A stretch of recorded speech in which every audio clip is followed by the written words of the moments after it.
강의 41번째 시간으로 욥기 27장 13절로 23절을 통해서 공의에 따라 악인을 심판하신다라고 하는 그래서 결국 악인은 하나님의 준엄한 징계 아래 멸망당할 것임을 선언해요. 이게 누가 하는 말입니까? 욥의 선언이죠. 이 말은 무슨 뜻일까요? 역으로 보면 이제 결론에서도 제가 정리해서 제공했는데, 욥이 하나님의 공의에 대한 철저한 신뢰성을 가지고 있다는 거예요. 물론 욥이 지금 현재 고난과 역경을 당하고 있어요. 그것 때문에 고민을 하고 힘들어하고 낙심하고 때로 불평도 하는 그런 표현이 보여요. 그러나 욥의 그런 어떤 일시적인 흔들림, 괴로움, 갈등은 있지만 욥의 중심에는 변함없이 하나님의 어떻게 해요? 공의에 따라 악인을 심판하시는 하나님의 공의성을 신뢰하고 있다는 거예요. 사랑하는 여러분, 우리가 살아가면서 크고 작은 돌부리에 거치거나 걸리거나 넘어질 때 우리에게 찾아오는 의구심이 있습니다. 정말 하나님 계신가? 응? 하나님 계시다면 왜 이런 일이 벌어지지? 라고 하는 그런 질문들이 있단 말입니다. 오늘날도 그런 현상들이 보이죠. 여러분 생각해 보세요. 19세기, 20세기로 넘어오면서 그 1차 세계대전 이런 겪고 2차 세계대전을 겪으면서 세상 사람들이 어떻게 생각합니까? 하나님은 공에 살아계시다면 이렇게 악인이 창궐할 수 있나? 이런 것에 대한 의구심을 갖죠. 제가 유대인에 관련된 영화에 대한 부분도 소개한 적이 있죠. 네? 유대인들 입장에서 봤을 때 어떻게 했습니까? 참담하잖아요. 네? 나치가 전쟁으로 죽은 사람들은 한 3천만 명 가까이 죽고, 나치가 학살한 사람은 1,100만 명이 2차 세계대전 때. 근데 히틀러가 집권한 총리나 총통으로 집권한 데가 12년인데 1945년에 죽었으니까, 근데 어디로부터 침공을 했냐면 폴란드부터 침공했어요. 근데 폴란드가 1939년에 침공당했어요. 그러니까 6년 동안에 그 저지른 학살이 어마어마한 거예요. 네? 만 6년간. 횟수로 7년이죠. 그러니까 얼마나 잔인한 짓을 했는지. 그러니까 그런 일들이 벌어지거나 악이 창궐하고 그럴 때 우리에게 드는 회의감이 있죠. 하나님 살아계시다면 이럴 수 있을까? 특히 1차 세계대전 이런 2차 세계대전 이런 과정을 겪으면서 어떤 생각을 하게 돼요? 사람들이? 그 역병으로 죽어가는 사람도 있고 전쟁으로 죽어가고 하니까 사람들이 하나님의 살아계신가에 대한 의구심을 품어요. 그래서 God is dead, 신은 죽었다, 그런 이야기를 한 거예요.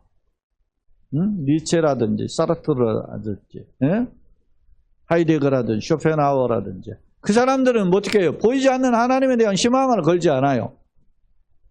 눈에 보이는 현실을 직시하고 현실 속에만 찾아가는 거지. 오늘날도 우리가 지금 그냥 잘 먹고 잘 사는 사람 별 느끼지 못할 텐데, 예를 들어서 우크라이나 전쟁을 통해서 러시아와 우크라이나 군인들이 200만 명이 죽었잖아요.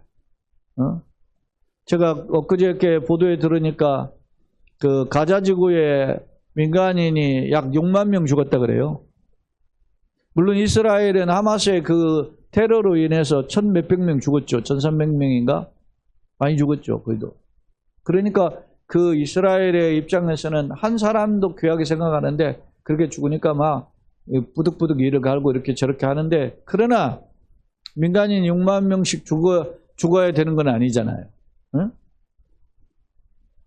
그러니까 딱딱 잘라가지고 너는 악이야 이렇게 할 수는 없지만, 이런 상황 속에서 벌어진 상황이지만 우리가 이 세상 속에서 정말 공의로운가에 대한 의구심이 들잖아요.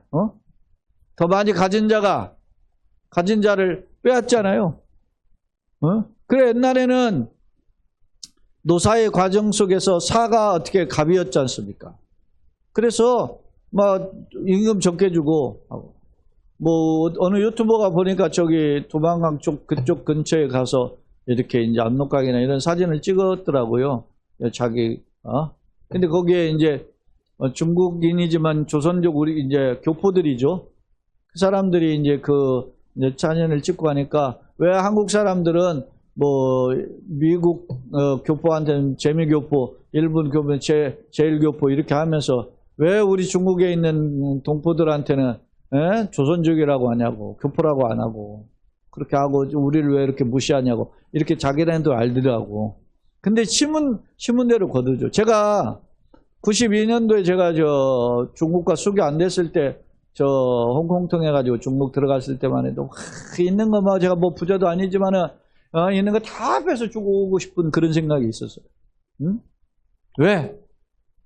거기에서 예수를 믿고 한다니까. 근데 교회 다닌다고 하면서 간증해놓고 등쳐먹고 손만 본다. 한국 교회에서 목회자들 하는 거예요. 중국 여러 번 갔다 왔더니 처음에는 눈물 흘리고 하는데 나중에 눈물 흘리는 것들이 가짜가 많더라.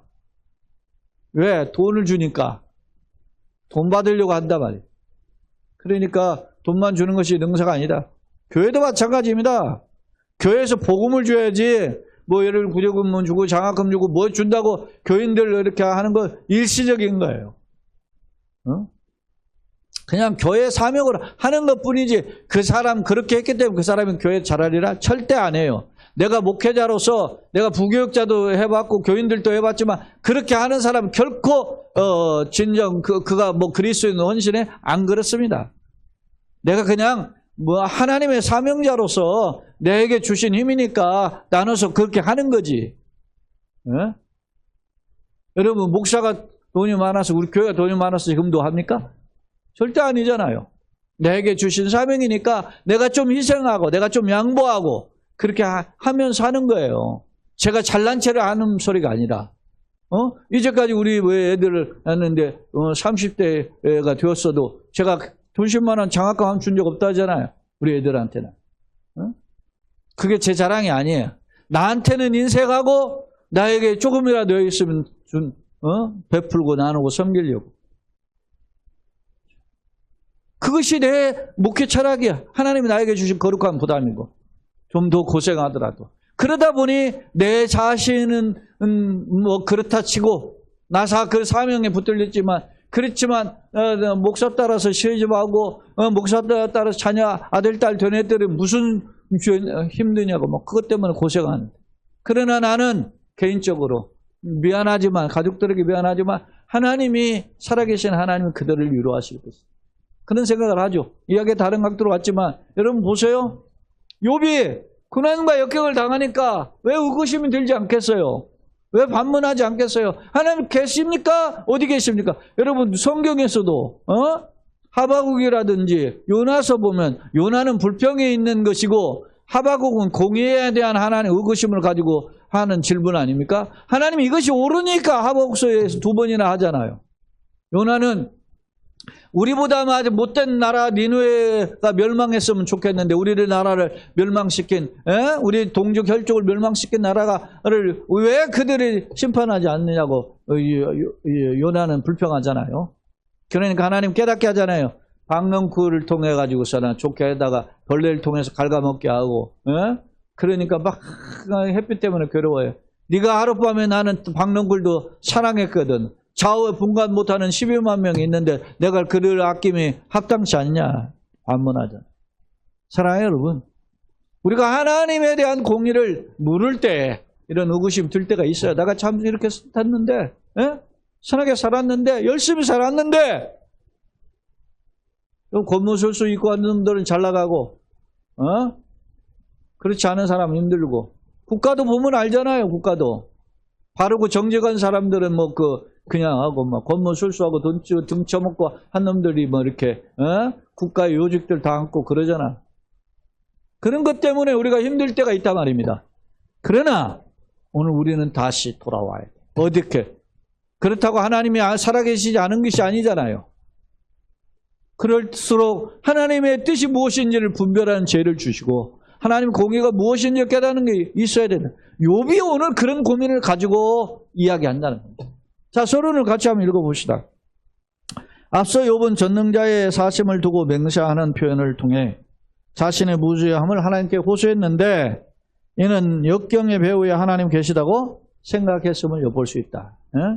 힘들고 어려운 상황 속에서 자기가 고난당했는데 이 배후에 하나님의 징계로 내가 이런 걸 고난을 당하지 않나 이런 생각을 했었다는 거예요. 이게 지금 욥이 하나님의 섭리를 깊이 깨닫지 못했기 때문에 한 건데 어쨌든 그런 생각했어요. 아쉬운 점은 욥이 공의 하나님을 붙잡고 있으면서도 하나님의 비상한 섭리는 깨닫지 못한 부분을 살펴볼 수 있었어요. 우리가. 그 본문은 그럼에도 불구하고 욥이 악인은 반드시 멸망할 것임을 세부적으로 언급하는데 뭐 구체적으로 오늘 13절, 23절이 그런 구체적으로 악인이 멸망하는 대한 내용들이에요. 욥은 무엇에 근거해서 이 악인의 멸망을 주장하는지 그 내용을 한번 살펴보자는 겁니다. 자, 우리 성경으로 와서 이 13절 악인이 하나님께 얻을 분깃, 분깃이라는 것은 일종의 몫이에요. 내가 받는 상속받을 몫이란 말입니다. 내가 하나님께로부터 어떤 상속을 받느냐. 우리가 종도 득도가 있잖아요. 콩 심은 데 콩 나고 팥 심은 데 팥 나고 심은 대로 거두잖아요. 그러니까 내가 하나님께 뭘 거둘 것인가 분깃이 받을 것이 유산이 일종의. 근데 악인의 유산이 뭐냐는 거예요. 또 포학자가 전능자에게 받을 산업은 이것이라. 뭐냐? 하나님으로부터 산업이나 분깃은 같은 의미를 반복한 거예요. 유산으로 받는 게 뭐냐 보니까 그의 자손은 번성하여도 칼을 위하며. 아무리 잘 나가도 칼은 전쟁이 죽는다는 말입니다. 칼을 위하며 그의 후손은 음식물로 배부르지 못할 것이며. 우리가 사람의 기본권이 뭡니까? 의식주죠. 의식주. 그것이 해결되어야 되는데 배부르지 못하는 부자가 잘 먹고 떵떵거리는데 자식은 골른다? 이건 어떤 면에서 보면 아이러니잖아요. 그럴 것이며. 또 15절 그날은 그 남은 자들은 죽음의 병이 들 때에 땅에 묻히느니. 예를 들어서 지금 보세요. 자손은 번성해서 칼에 죽는다. 전쟁에 죽는 것이고 그 여서는 음식물로 배부르지 못한다. 이것은 음식물로 먹지 못하면 기근이잖아요. 사람이 굶주림이에요. 근데 그렇게 해도 다 망하지 않고 남은 자가 있다는 거예요. 그 남은 자는. 그 남은 자식들이 있어요. 뭐에 죽냐? 병들어 죽는다. 질병에 죽는다. 전염병에 죽는다는 말입니다. 여러분, 우리나라가 대한민국의 인구 인원이 말이지 5,200만 병 정도잖아요. 근데 지난번에 코로나 감염 국가로 뭐 냉김 9인가 그랬잖아요.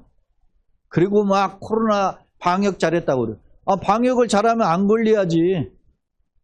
근데 대신 그렇다고 하니까 또 뭐라고 그러냐? 걸렸지만 사망률은 적지 않느냐 이거. 그러니까 방역을 잘했다고. 아주 교묘한 장난거리죠.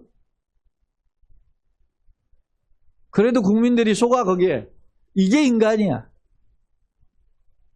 여러분, 병에 돌아서 하다가 사망한 사람들 그럼 왜 죽었어? 어떻게? 억울하잖아.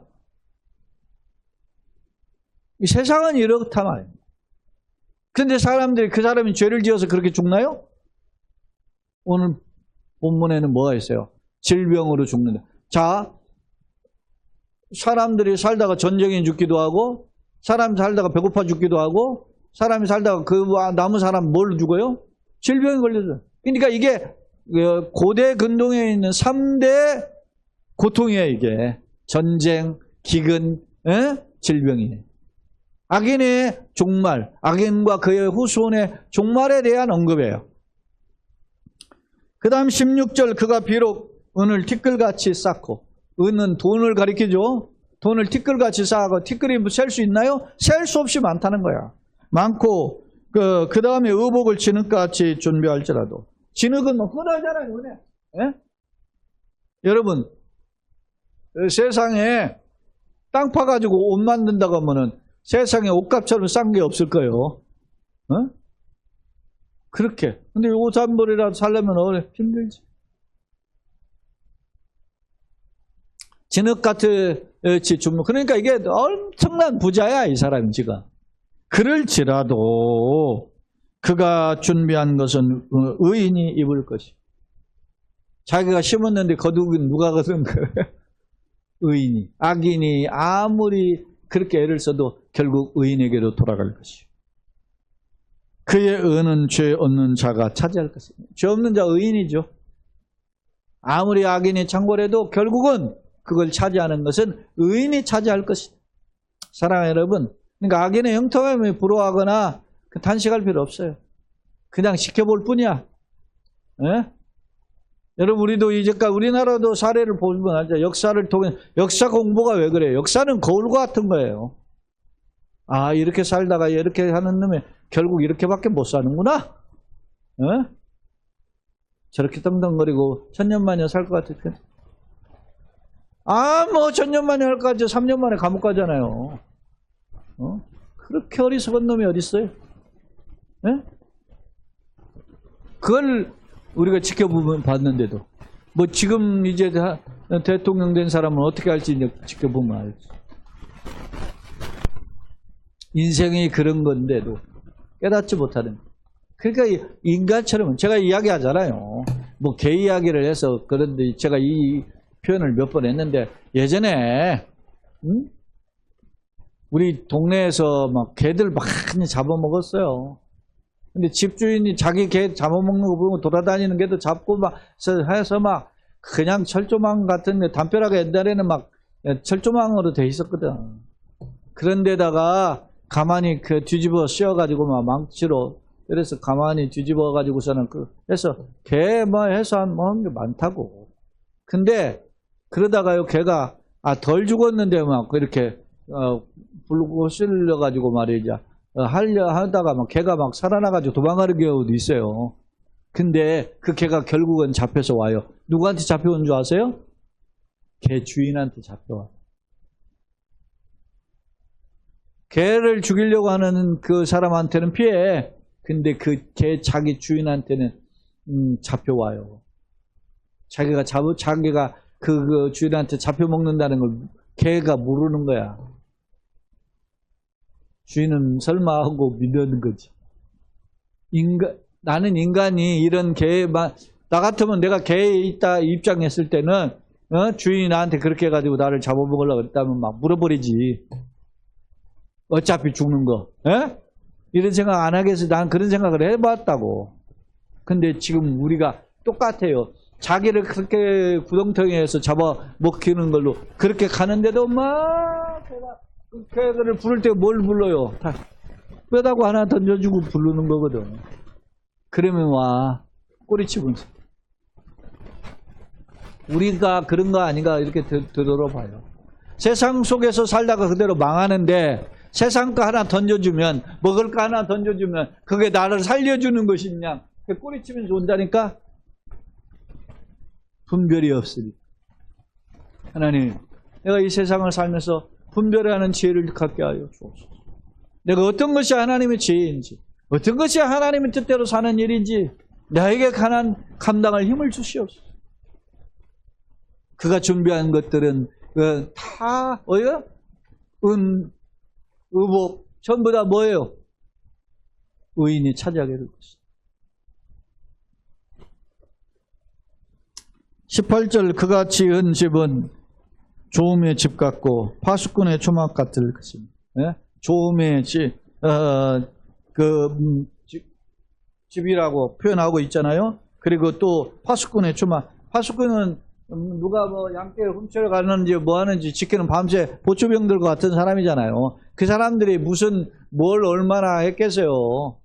그러니까 임시적으로 거적더미 이렇게 해놓고 거기서 숨어가지고서는 막 추위 이렇게 하는 거야. 파수꾼의 조막. 그냥 따지면 그냥 걷어치면 없어지는 거잖아요. 그가 지은 집은 조음의 집과 좀 먹으면 썩어지잖아. 없어지죠. 파수꾼의 조막도 일시적으로 있다가 없어지는 거야. 누가? 악인의 장막은 그렇다고. 응?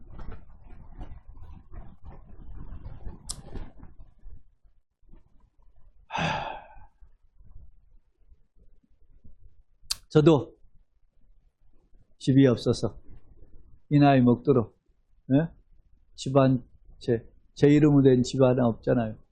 그러니까 나도 이제 은퇴하면 어디 살만한 집 있어야 되는데 그런 신경이 쓰이죠. 근데 이런 말을 들어보면 위로가 되는 거예요.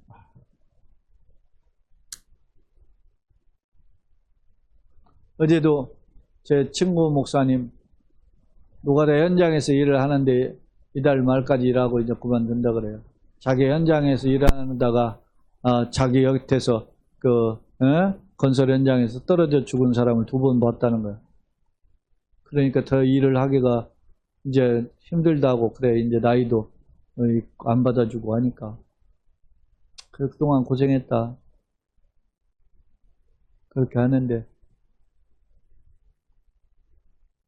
어제도 하는 이야기가 그랬어. 우리가 이제 뭐 먹고 사냐? 그런 이야기가 되는 거야. 인간이. 그러나 오늘 말씀에 위로를 받잖아요. 부자로 누리려니와 다시는 그렇지 못할 것이. 자 보세요. 19절. 부자로 누리려니와 다시는 그렇지 못할 것이요 눈을 뜬 중 아무것도 없어. 부자로 참 누가 보면서 있잖아요. 창고가 막 헐고 살아. 더 소출이 많아서 헐고 지금 이제는 걱정 없다 그랬더니 어리석은 자여 오늘 밤에 내 영혼을 도로 취하리니 네가 쌓아놓은 것이 네 것이 되겠네. 눈 떠보니까 아무것도 없는 거예요. 공수래 공수가예요. 죽은 자가 입는 옷에는 주머니가 없어요. 수의에는 주머니가 없어요. 두려움이 물같이 그에게 닥칠 것이요 폭풍이 밤에 그를 앗아갈 것이다. 심판의 목전에 보면 막 오른편의 양과 왼편의 양 염소로 갈라놓을 때 얼마나 두렵겠습니까? 21절 동풍이 그를 들어올리니 그는 사라져갈 것이고 그 저수에서 그를 몰아내. 동풍은 뭐요? 사막에서 부는 아라비아 열풍이잖아요. 그러니까 거센 폭풍 바람이 불어와가지고 싹 다 말려버린 흔적도 없이 지나가. 22절 하나님은 그를 아끼지 아니하시고 던져 버릴 것이니 그의 손에서 도망치려고 힘쓰리. 아무리 발버둥 쳐봐야 손바닥 뭐 그런 게 있잖아요. 여기에 보면은 손오기 무공이 구름 타고 돌아다녀봐도 부처 손바닥이 있다는 것처럼 아무리 우리가 뛰어봤자 하나님 안에 있어요. 그것이 우리 인생입니다.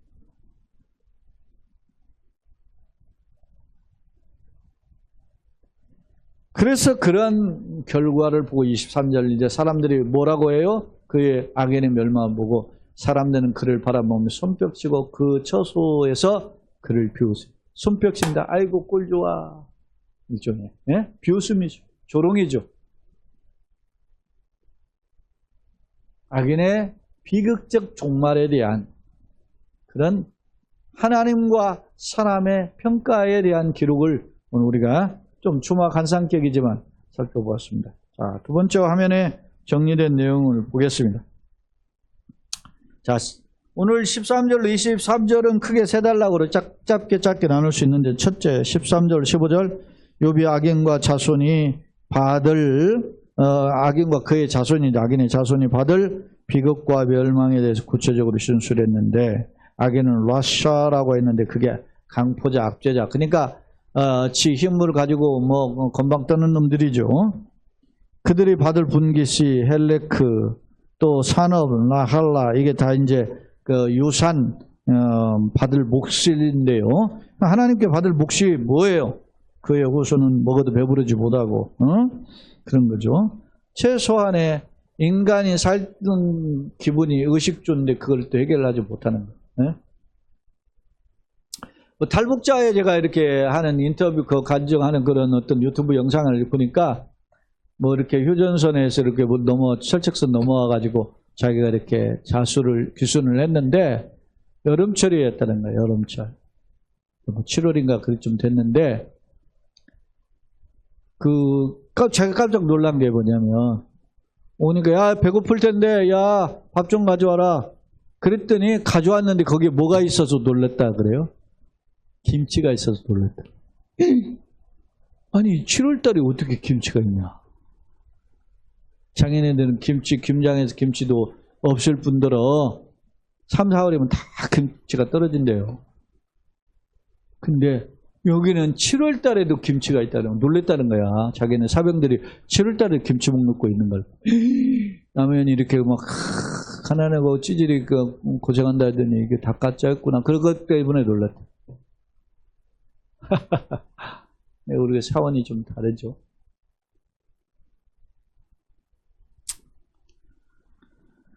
자, 16절로 18절. 악인이 재물을 뒷길처럼 쌓더라도 결국에는 그 의인이 그 재물을 차지할 것이다. 준비하다, 뭐 하늘 높이 쌓아 올린다, 그런 뜻이에요. 그걸 그렇게 확 쌩쌩쌩쌩 쌓아도 결국 지 것이 될 수 없어요. 네? 그런 이야기하죠. 네? 공수를 공수거라니까. 즉 창고의 저장함을 가리키지만은 그러나 아무것도 아치가 가지고 가는 게 없어요. 그 다음에 조음의 집 같고 가바시베토라고 하는 것은 하루살이, 조음의 집은 하루살이 집과 같다, 그런 뜻이고요. 앞서 파수꾼은 나차를 뭘 지키는 과수원직인데 원두막에서 그렇게 과수원을 지키기 위해서 이제 누가 서리하고 뭐 이렇게 뭐 가지 못하게 이렇게 지킨단 말입니다. 파수꾼이 때로는 또 양을 지키기도 하고. 근데 누가 그 사람이 무슨 뭐 거기에서 뭐 화어려운 뭐 오늘 같은 뭐 텐트를 가지고 있겠어요, 뭐겠어요. 덜덜덜덜 떠는 그런 것처럼 그 그냥 거적이 날아가 버린 그런 모습. 자, 19절로 23절. 욥이 악인은 결국 재난으로 인해서 타인이 비웃음거리가 된다. 앞서 우리가 계속 소개했죠. 마지막에는 주변 사람들이 그의 악인의 모습 멸망을 보고 손바닥 친다고 조롱한다 그러잖아요. 그렇습니다. 손뼉치고 조롱을 뜻하는 상징적인 행동이다. 사람들의 비웃음거리가 된다. 그런 뜻이 담겨져 있습니다. 세 번째 화면입니다. 오늘 이제 말씀을 정리해보고자 하는 건데요. 악인의 최후를 통한 교훈이 뭐냐. 첫째, 악인의 최후가 어떻게 이루어졌죠? 자, 악인과 그의 자손은 멸망한다. 사라지죠. 그 다음에 악인이 쌓아놓은 은은 티끌같이 쌓아도 누리지 못하고 오히려 그것을 의인이 차지하게 될 것이다. 세 번째로 사람들의 비웃음은 손바닥 치면 조롱한다 그랬잖아요. 그렇게 대상이 될 것이다. 악인의 최후가 그래요. 자, 반대로 악인과 의인은 그럼 어떤 거냐. 우리가 어떻게 살아야 되느냐를 방향성을 이제는 정해보아야 되는데 악인은 아무리 쌓아도 그냥 다 사라지는 존재구나. 그런데 그걸 의인이 차지한다. 그럼 우리가 어떻게 자로 살아야 되는 거예요? 최후의 승리자가 되려면 의인으로 살아야죠. 근데 의인이 사는 것이 간단치 않아요. 갈수록 앞서 이야기하잖아요. 지금 현대시대, 옛날에도 그랬지만 현대시대에 막 헷갈리는 거야. 우리가 경제 돈 잘 주고 뭐 이렇게 하니까 막 지지하잖아요. 누가 지지해? 기독교인이 지지해. 뭐 러시아에도 러시아 정교가 기독교 아니에요? 미국도 누가 지지해 지금? 보수 기독교가 지지해야지. 우리도 뭐 저 기독교인들이 또 지지하고. 뭐 그런 왜 그래요? 돈. 우리나라 누구를 최고로 존경하는 지도자로 생각해? 뭐 지금 딸 같은 애하고 놀아다니다 총을 맞았어도 국가 잘 먹고 잘 살게 했다는 거냐? 최고 지도자로 치잖아. 도덕이 어디 갔어요? 없잖아. 그래도 세상은 그렇더라도 교회가 그러면 안 되잖아. 아무리 그래도 그건 아니잖아. 이야기할 수 있어야 되잖아. 다시 말하면 공이 있으면 과도 이야기할 수 있어야 된단 말이야. 교회는. 그렇잖아요. 여러분 생각해 보세요. 내 자식이 가르쳤는데 학교에서 1등 맞아왔어. 알고 보니까 컨닝해가지고 1등이었어. 절대 안 된다고 그래야지. 야 잘했다. 장학금 받아왔다고. 하나님 감사합니다. 장학금 받아왔다. 이럴 수 있어요? 안 되잖아. 옛날에 그런 이야기도 있지 않습니까? 어떤 사형수가 결국 너 소원이 뭐냐 하니까 마지막에 우리 어머님 얼굴 한번 보고 싶다고 그랬더니 어머니 얼굴 한번 쬐어요. 그랬더니 막 귀에다 대고 귓속말 하는 것 같더니 어머니 귀를 확 물었더니 저놈 봐라. 사형수가 마지막까지 죽기 전까지 말이지 못된 짓 한다고 막 손가락질해. 근데 아들이 뭐라고 그랬다 그래요. 어렸을 때 어머니 내가 이웃집 가서 누구 딱 때리면 아이고 잘했네 우리 아들 강하네 막 아우 씩씩하네. 그리고 어디 가서 누가 옆집에서 가지고 막 아이고 강하네 너무 귀한 거 가져왔네. 뭐 한 번도 나를 책망한 적이 있어. 잘못했으면 잘못했다. 이리 가면 안 된다. 저렇게 써면 안 된다. 그런 적이 없었다. 나는 그것이 내가 어머니를 기쁘시게 하고 그것이 옳은 길인 줄 알고 이렇게 하다가 발을 소도둑 돼가지고 내가 오늘 이 자리에 섰습니다. 그래서 나에게 가르쳐 주시지 제대로 가르쳐 주지 못한 부모님이 원망스럽습니다. 그래서 그랬다는 거야. 제가 이 이야기를 누구한테 들은 줄 아세요? 저희 어머님한테 들었어요. 저희 어머님한테. 네? 저희 어머니 어렸을 때부터 바른 길을 알아. 나무집 가서 지푸라기 하나 가져오지 말아라. 네? 남에게 줄지언정 옷을 벗어 줄지언정 가져오지 말아라. 저희 아버지가 그렇게 사시기도 했죠. 저희 어머니가 그렇게 가르쳐 줬어요. 우리 어머니 얼마나 악착같이 그렇게 저희 아버지가 사람이 좋으니까 다 퍼주는데 그것 가지고 못 사니까 그런 억적 같은 우리 어머니도 예? 어머니니까 그 산 거야. 지금 생각해 보면. 그랬는데 어머니가 그런 교육을 하셨단 말이죠. 저희 어머니. 너무 감사한 일이잖아요. 사랑해요.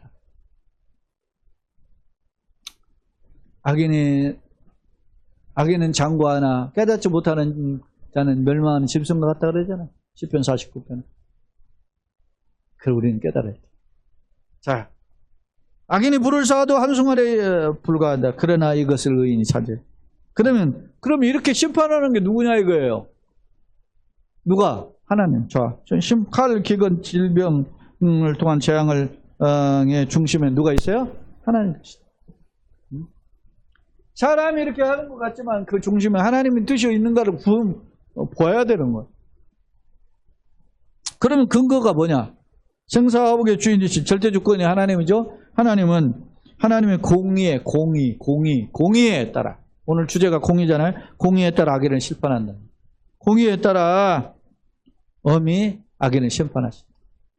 오른편의 양과 옆편의 염소를 갈라는 건 하나님의 그 백보자 심판, 거룩한 보좌의 심판이잖아요. 교훈, 우리는 어떻게 살아야 되냐? 사람들에게 죽음은 정해져요. 한 번 죽는 건 사람이 정한 것이 그 후에는 심판이 있어요. 히브리서 9장 27절에 있죠? 그 후에는 심판이 있다. 때문에 현실에 흔들리지 말고 언약에 붙들리되 예수 그리스도의 증인 당당히 걸어가요.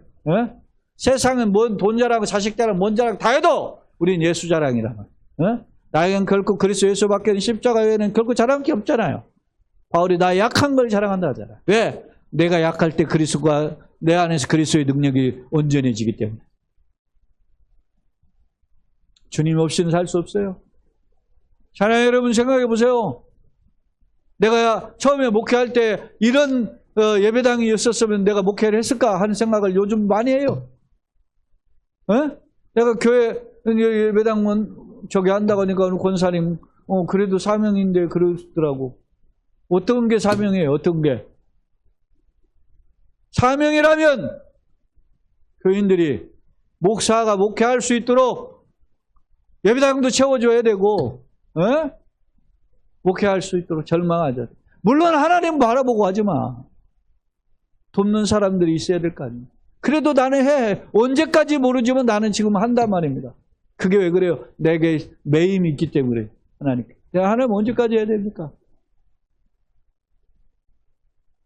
사랑하는 여러분. 이런 갈등 속에서 제가 이런 고민을 하면 여러분도 그런 고민을 하겠죠? 하나님 도와주세요. 내가 의의 길을 바른 길을 걷는 데 실족하지 않도록 흔들리지 않도록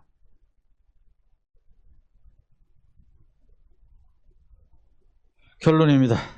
본문에서 욥은 악인의 종말에 대해 구체적으로 언급하고 있다. 예컨대 악인은 아무리 번성하여도 그 영화가 영원하지 못하고 폭풍처럼 쉽게 사라질 것이며 결국 사람들의 비웃음거리가 될 것임을 지적하고 있다. 주목할 점은 이런 악인의 멸망에 대한 확신은 욥의 신앙에서 비롯됐다는 점입니다.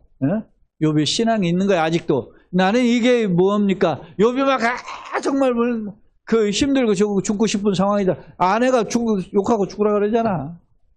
그런 상황인데도 포기하지 않아요. 왜? 공의의 하나님은 자기가 지금 여전히 붙잡고 있기 때문에. 나를 버티게 하는 것은 오직 은혜예요. 그렇다. 욥은 평생 악인의 부귀와 영화에 이리를 비하지 않고 누가 잘 나간다고 해서 그것이 그런 거 흔들리지 않고 그 이유는 오직 하나님만 바라보았기 때문입니다.